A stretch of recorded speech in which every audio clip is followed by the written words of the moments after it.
Muito bem.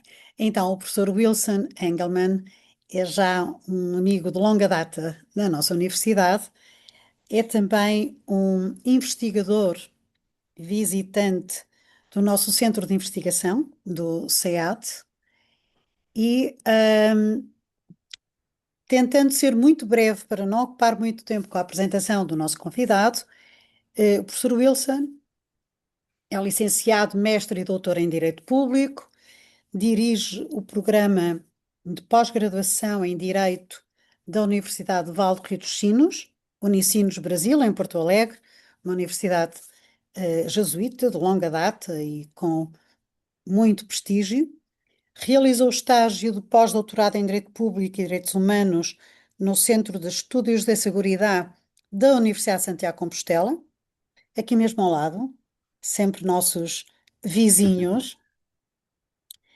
E é professor e pesquisador do programa de pós-graduação em Direito, mestrado e doutorado, e bem assim do mestrado profissional em Direito da Empresa e dos Negócios, ambos da Unicinos. E investigador e,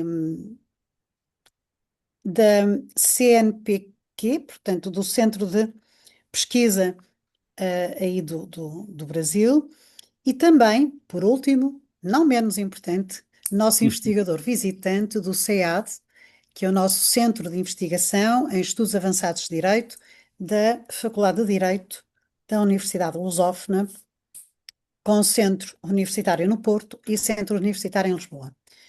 Professor Wilson, é sempre um prazer ouvi-lo e tê-lo connosco, seja presencialmente, seja online. Eu quero agradecer muitíssimo a sua disponibilidade para estar hoje connosco com o tema com que nos vai presentear.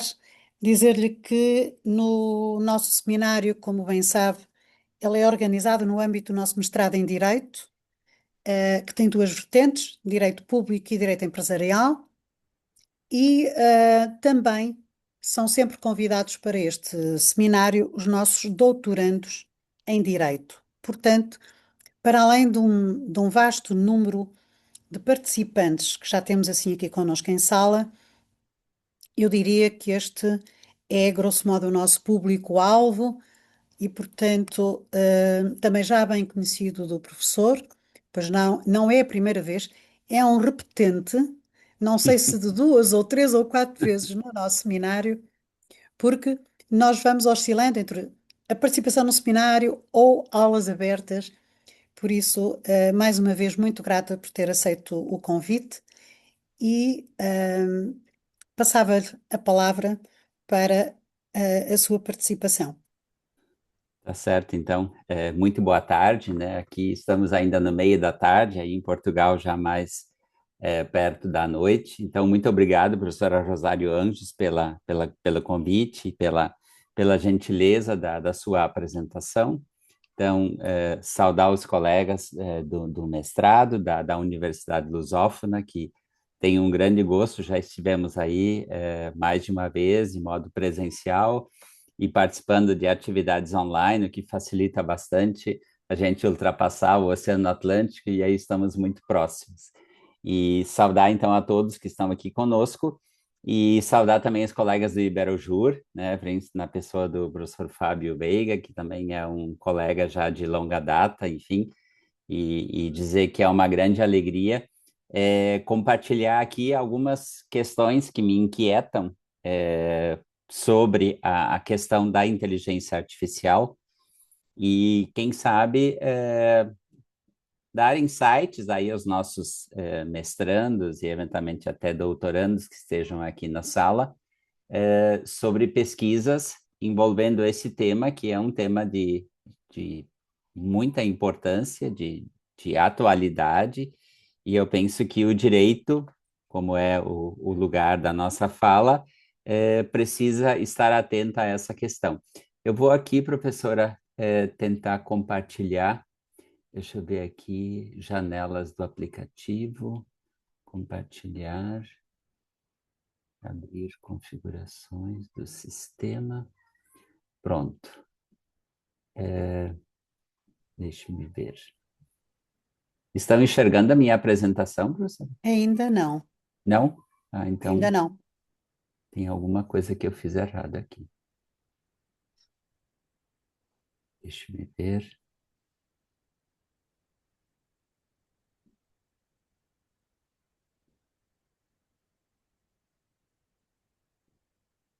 Bom, deixa eu ver aqui. Acho que eu não vou conseguir Professor, compartilhar. na barra inferior Sim, aparece um sinalzinho compartilhar. verde, compartilhar.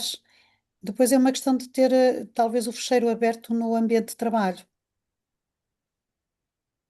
Sim. Será que eu compartilho em telas? Aqui diz Talvez. janelas, Microsoft PowerPoint. Deixa eu ver. Não, não sei. Ahm, eu não sei, a Andreia deve estar a ouvir-nos.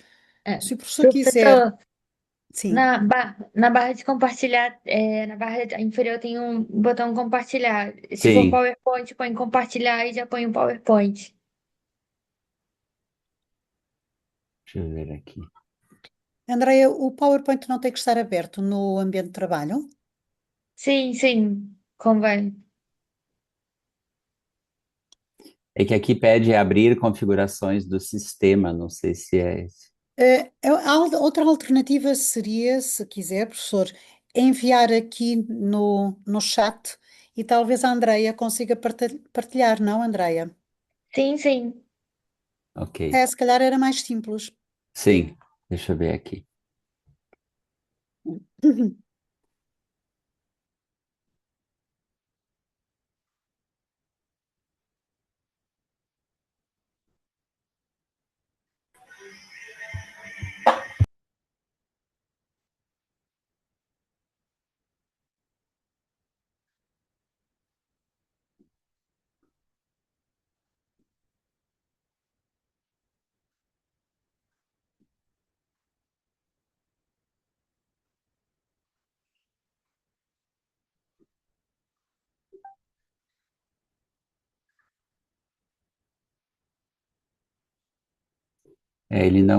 Por algum motivo, ele não está permitindo aqui, mas não, Professor, não sei. o senhor enviar pelo chat ou pelo e-mail do Iberoju? É que o chat aqui não tá me permitindo. Então, se quiser enviar pelo e-mail do Iberoju, pelo diretoria, eu consigo. Tá, tá bem.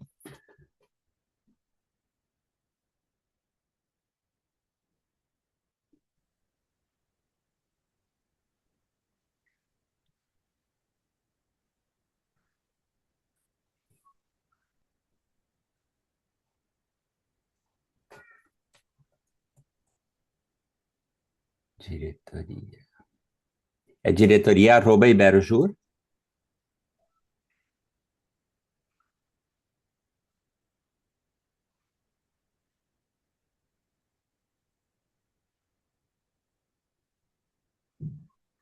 Qual é o endereço, Andréia?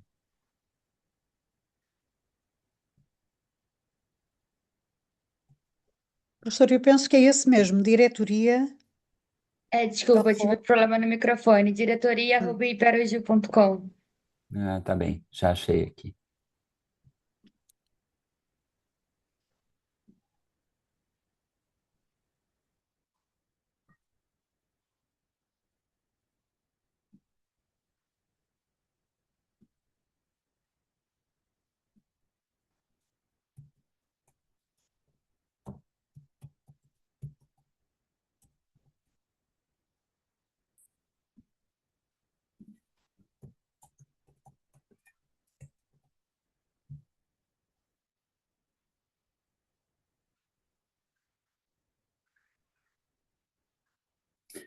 Está carregando aqui, daí eu já envio.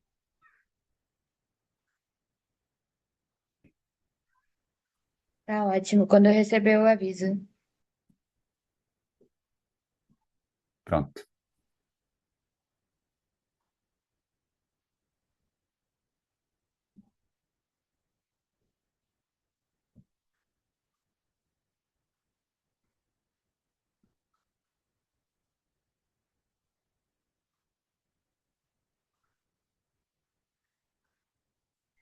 Enquanto isso, professor, vou Sim, aproveitar eu para já vou, fazer. sim, eu já vou aqui, enfim, Eu vou não vou, aproveitar, se me permite, fazer só um aviso aqui aos meus estudantes claro, de por favor. mestrado, que estejam assim aqui em sessão.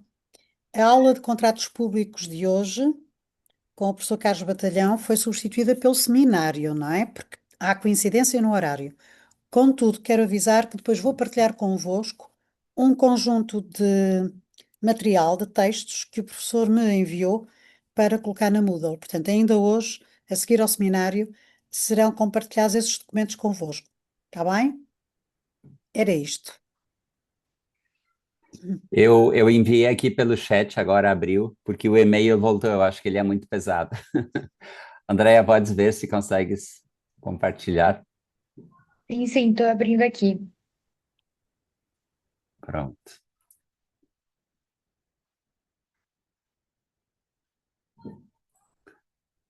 A tecnologia é muito boa quando ela funciona, não?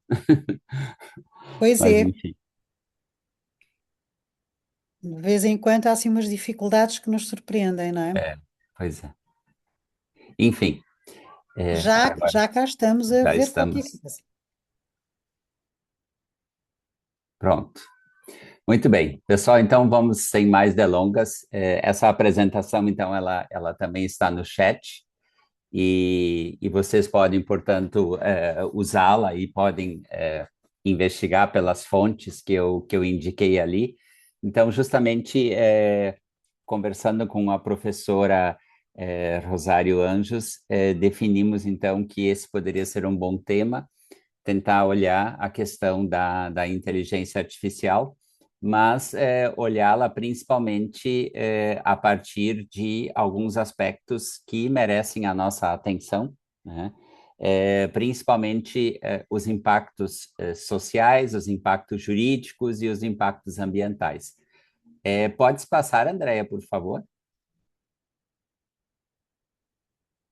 Ah, ela tá. Bom, eu coloquei aqui então um pouco da minha trajetória. A professora Maria Rosário Anjo já me apresentou, então eu sou professor do curso de Direito da Unicinos desde 1990, então já um bom tempo aí, desde o século passado, que eu trabalho como professor da Unicinos, que também foi a universidade que me graduou, né, que vocês chamam de licenciatura, e depois fiz o meu mestrado e o meu doutorado, enfim e fez o pós-doutorado, conforme a professora disse, e atualmente, então, eu trabalho em dois programas de pós-graduação, tanto o programa de pós-graduação, mestrado e doutorado, quanto no mestrado profissional, que eu tive a honra de criar esse projeto. Sou bolsista também de produtividade em pesquisa do CNPq, e aqui alguns temas do meu interesse. Pode passar, Andréia, por favor. E aqui na sequência, então, eu trouxe algumas imagens da Unicinos, né?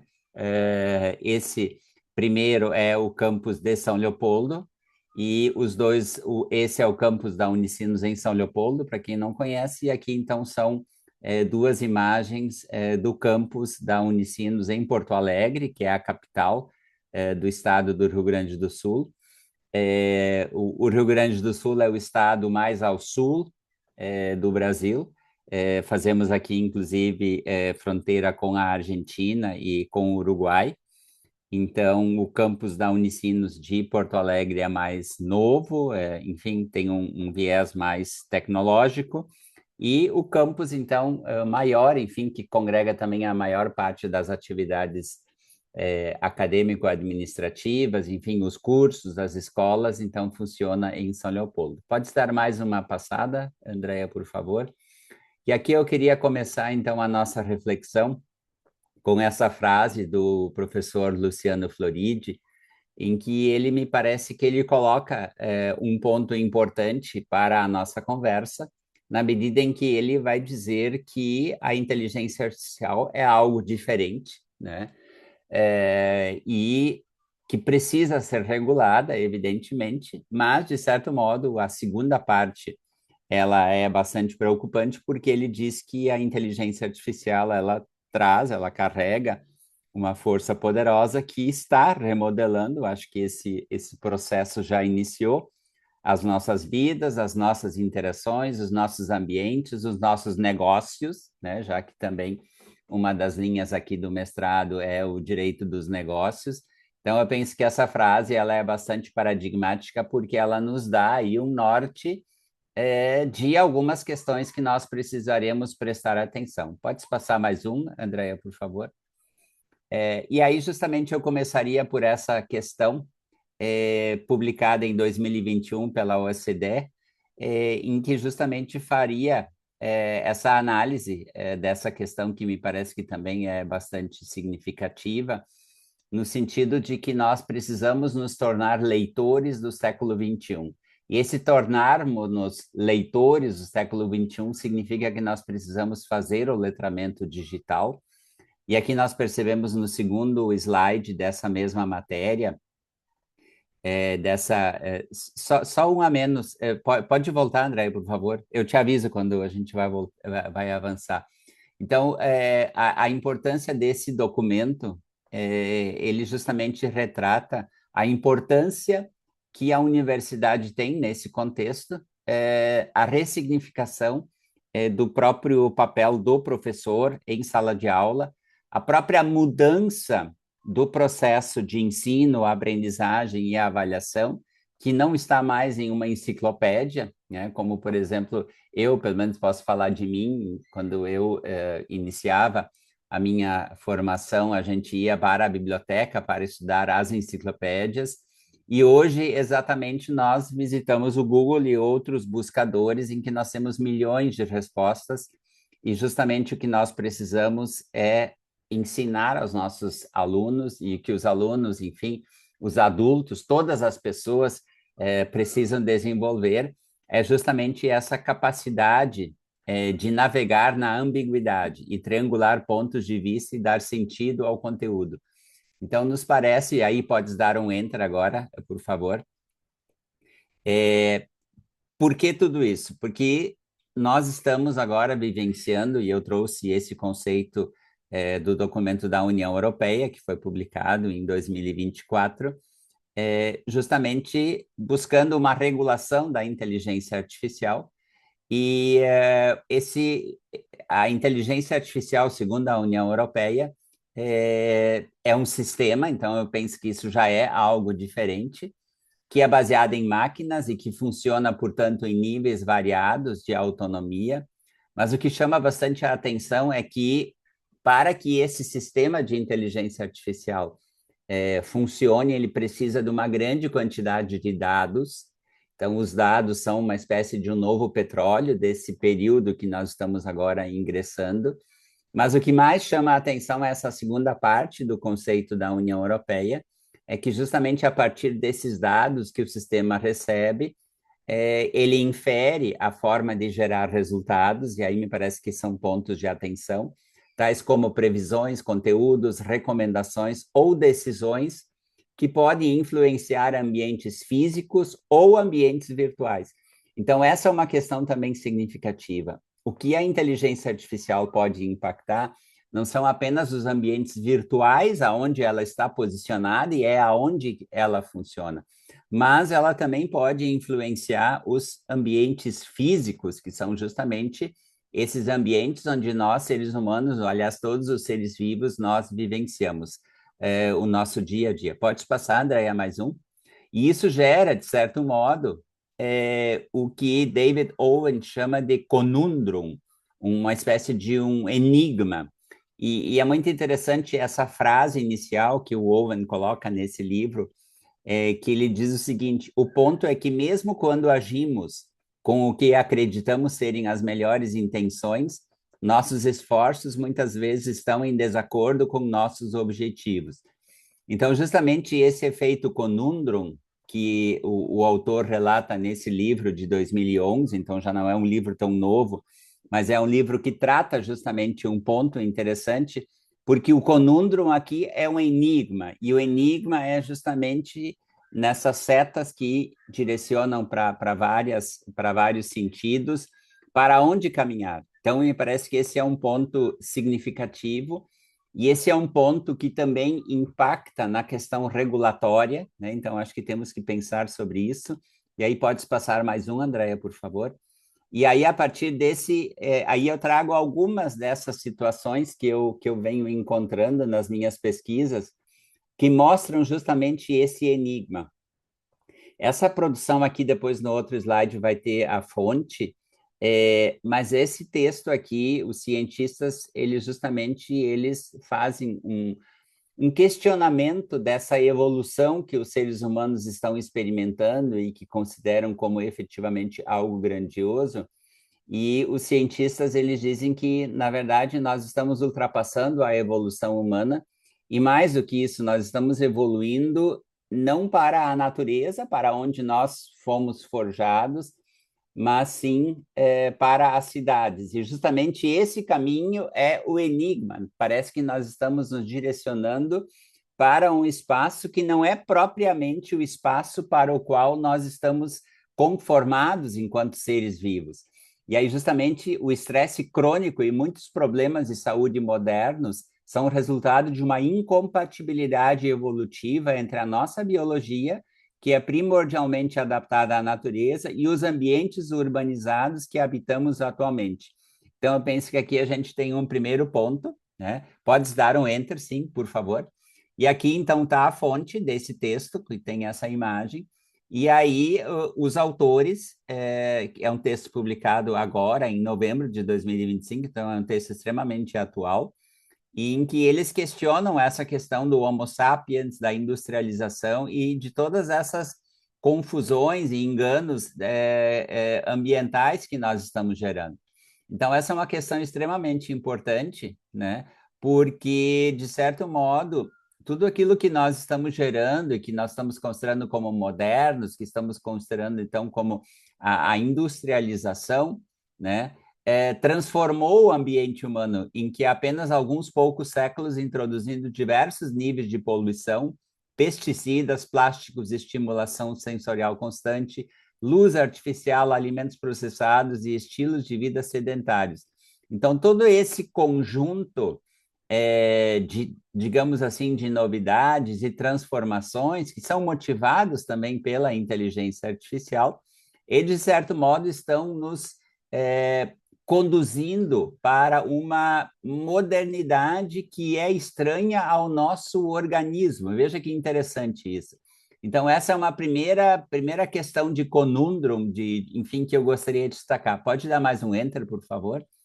E aí, justamente, essa discussão que se coloca. A transição verde e a transição digital, será que elas estão indo por lógicas contraditórias? Então, essa também é digamos assim, é um enigma que nós estamos precisando, me parece, que olhar de frente e que os mestrandos, com suas pesquisas, poderiam enfrentar esse problema, porque aqui também uma outra publicação dirá que a transição verde é movida por uma lógica de limites, sob os quais certas coisas não podem ser feitas.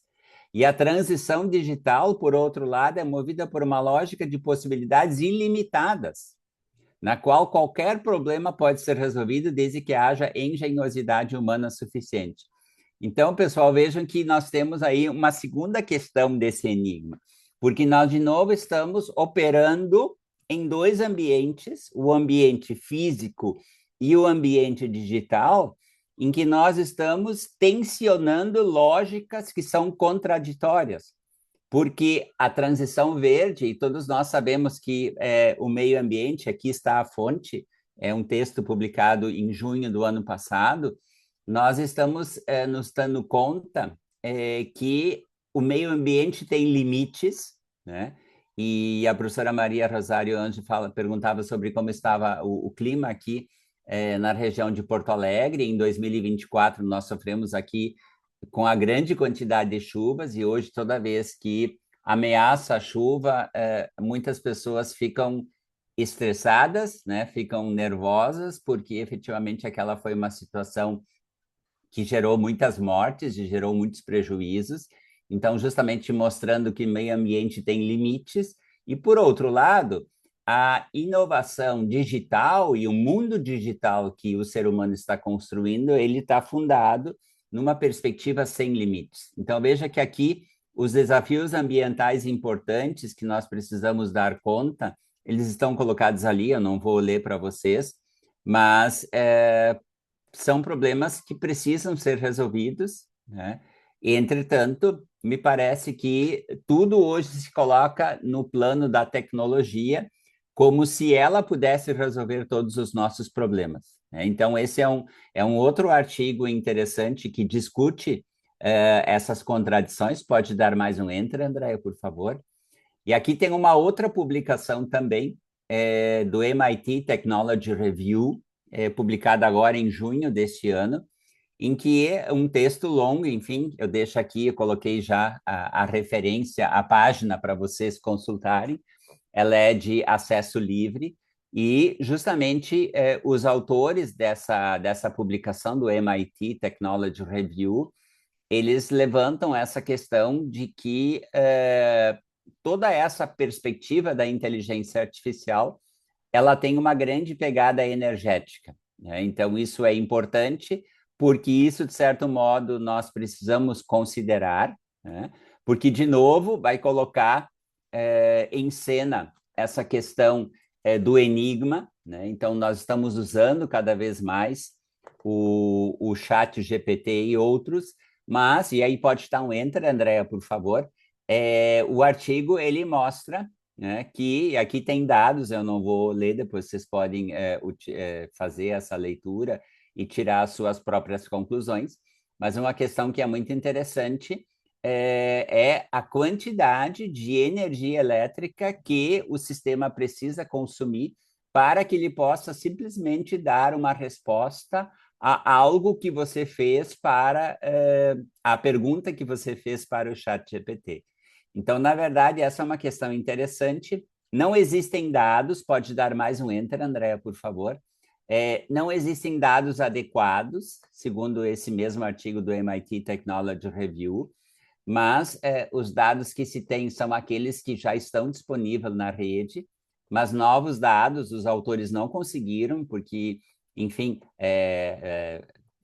as principais indústria, as principais empresas que trabalham com essa perspectiva dos LLMs não fornecem os dados, então essa é uma questão bastante significativa, porque isso, de certo modo, mostra a preocupação que nós deveríamos ter no sentido de que nós estamos consumindo muita energia elétrica e nós precisamos também de muita água para resfriar esses data centers, a partir dos quais, então, nós podemos fazer perguntas e nós temos respostas, e nós estamos usando em quantidade crescente esses sistemas, e, portanto, também cresce a níveis assustadores o consumo de energia elétrica por parte desses data centers, dessas grandes Big Techs, e também o consumo da água. Pode dar